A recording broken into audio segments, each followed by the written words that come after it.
நடிகர் சங்கம் கடைசி கேள்வியா அது பிரச்சனை போயிட்டு இருக்கு. படப்பிடிப்புகள் பூஜைகள் எதுவும் புதுசா போடல. நவம்பர் 1ஆம் தேதி வரைக்கும் அந்த ஏங்க எதுக்குங்க ஸ்ட்ரைக்கு என்ன ஸ்ட்ரைக் பண்ணி என்ன பண்ண போறீங்க? எனக்கு புரியல.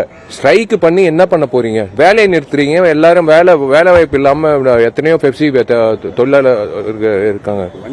நீங்க வந்து ஸ்ட்ரைக்குன்னு சொல்லும் போது சினிமாக்கள் வந்து விற்பனை ஆகலன்றது அவங்கவுங்க இது ரெஸ்பான்சிபிலிட்டி. ஓடிடி பிளாட்ஃபார்ம் வந்து படம் வாங்கலன்னு சொல்றது வந்து எப்படி சொல்ல முடியும்? அவங்களுக்கு வந்து வேணான்றாங்க. அவ்வளவுதான்.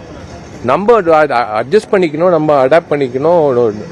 இதுக்கு போய் நீங்க ஸ்ட்ரைக் பண்றீங்கன்னா மேற்கொண்டு என்ன டெவலப்மெண்ட் வரப்போகுது சொல்லுங்க? என்ன டெவலப்மெண்ட் வரப்போகுது? அதுவும் வந்து விஷால் வந்து முறைகேடு பண்ணா, தனுஷ் வந்து இந்த மாதிரி பண்ணாப்ல அப்படின்னு நிறைய குற்றச்சாட்டுகள் எல்லாம் வந்தது. ஆனா இப்போ வரைக்கும் எங்களுக்கு லெட்டரே வரலையே நடிகர் சங்கத்துக்கு. இப்போ வரைக்கும் லெட்டரும் வரல, ஒன்றும் வரல. நீங்களா வந்து ஒரு அறைக்குள்ள உட்காந்து பேசிக்கிட்டு நீங்களா வந்து சும்மா வெளியில ஒரு நியூஸ் மாதிரி விட்டீங்கன்னா it is not a right way. என்னை பொறுத்த வரைக்கும் நீங்க எதுக்கு ஸ்ட்ரைக் பண்றீங்க? பணம் இருக்கிறவங்க படம் எடுப்பான், தைரியமா இருக்கிறவன் படம் எடுப்பான். அவனுக்கு வந்து வியாபாரம் என்னன்றது தெரிஞ்சு அவன் வந்து அந்த நபர் வந்து இப்ப படம் எடுப்பாரு. நீங்க வந்து டோட்டலா வந்து யாருமே படம் எடுக்க கூடாதுன்னு நீங்க ஸ்ட்ரைக்குன்னு சொன்னீங்கன்னா என்ன அதனால என்ன பலன் கிடையாது. அது என்ன ஓடிட்டு உடனே மாறிட்டு உடனே நாங்க எல்லா படமும் வாங்கிடுவோம் அப்படின்னு சொல்லுவாங்களா? கொஞ்சம் போது யோசிங்க. எத்தனையோ எம்ப்ளாயிஸ் வந்து டெய்லி வேஜஸ்க்காக வெயிட் பண்றாங்க. அந்த நேரத்தில் நீங்க வந்து ஸ்ட்ரைக்குன்னு சொல்லிட்டு ஒரு அஜெண்டா இல்லாம ஸ்ட்ரைக்குன்னு சொன்னீங்கன்னா என்ன அஜெண்டா? உங்க அஜெண்டா நீங்க என்ன சொல்ல வரீங்க? நீங்க என்ன படம் வாங்க சொல்றீங்களா? படம் வாங்க சொல்றீங்களா? நீங்க ஓடிட்டு நீங்க பாம்பேக்கு போங்க.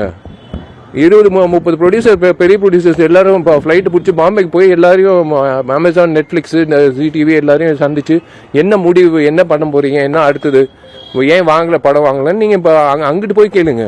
இங்கிட்டு வந்து ஸ்ட்ரைக்குன்னு சொன்னா இந்த என்ன அஜெண்டா ஒண்ணுமே புரியல. எனக்கு காமெடியா இருக்குது. தமிழ்நாடு எந்த புகார் பதிவாகலையா? எந்த புகார் பதிவாகலையா? எந்த புகார் பதிவாகலையா? எந்த புகார் பதிவாகலையா? தமிழ்நாடு நடிகர் சங்கத்துல எந்தகைய பாலியல் புகார்களும் பதிவாகலையா? யாருமே கம்ப்ளைண்ட் பண்ணலையா? உண்மையிலேயே ஸ்ரீரெட்டிங்கிறவங்க கம்ப்ளைண்ட் கொடுத்திருக்காங்க. ஸ்ரீரெட்டி யாருன்னு எனக்கு தெரியாதுங்க. அவங்க வந்து அவங்க பண்ண சேட்டை தான் எனக்கு தெரியும் தவிர அவங்க யாருன்னே எனக்கு தெரியாது. நீங்க அதான் சொல்றேனே, இவங்க இப்படி பண்ணாங்க, அவங்க அப்படி பண்ணாங்க அப்படின்னு சொல்லி இது ஒரு அது எப்படி ஒரு மாதிரி தவறான செயலா இருக்கு. ஈஸியா வந்து யார் மேல, என் மேல கூட யாரு வேணாலும் குற்றம் சாட்டலாம். பட் என்ன நடந்ததுன்னு உண்மை தெரியணும்ல. கரெக்டா அது உண்மை தெரியணும். சரி, நாங்க போலீஸ் ஸ்டேஷன் கிடையாது, நாங்க நடிகர் சங்கம். எங்க காதுக்கு எங்க பார்வைக்கு வந்தது வந்து நாங்க வந்து அது டெஃபினட்டா அதுக்கான நடவடிக்கை எடுப்போம். அதான் சொல்றேன்னு, செருப்பால் அடிங்க. எவனாவது வந்து அட்ஜஸ்ட்மெண்ட் சொன்னா செருப்பால் அடிங்க. அவ்வளவுதான். அதுதான் யாரும் கொடுக்கலையா? இது வரைக்கும் நடிகர் சங்கத்தில்